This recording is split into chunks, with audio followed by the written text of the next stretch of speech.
to review fuel levies and taxes on petroleum to rein in the runaway fuel prices. Petroleum Cabinet Secretary John Munyes has said the government is in the process of developing a fuel price stabilization mechanism to tame high fuel prices. This comes even as the Energy and Petroleum Regulatory Authority adjusted the price of super petrol by 77 cents, while that of diesel and kerosene remained unchanged. In the last 4 months, Kenyans have been living on edge over the recent hike in fuel prices, which has pushed up the cost of living. A litre of super petrol is now retailing at 126 shillings and 36 cents per litre, diesel at 107 shillings and 66 cents, and kerosene 97 shillings and 85 cents per litre in Nairobi.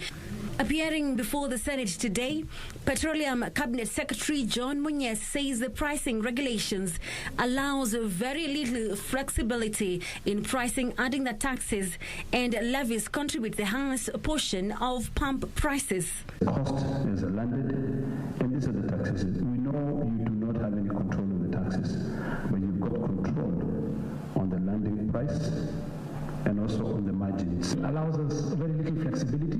We are not in control of the landed cost. We are not in control of the taxes and levies because that is within the gift of Parliament. But we do have control of our margins and the storage and distribution costs. And that takes us... The Senate Energy Committee questioned the formula used when pricing fuel, saying the formula needs to be reviewed urgently. What formula did you use for cushioning?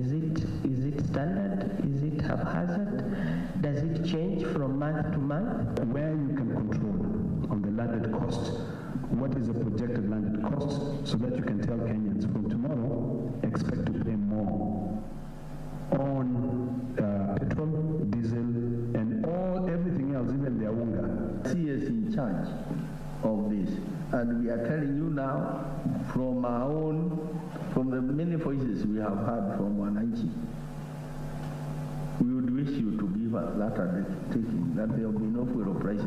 Munyes says the formula takes into account the landed cost, suppliers' margins, taxes and levies, storage and distribution cost.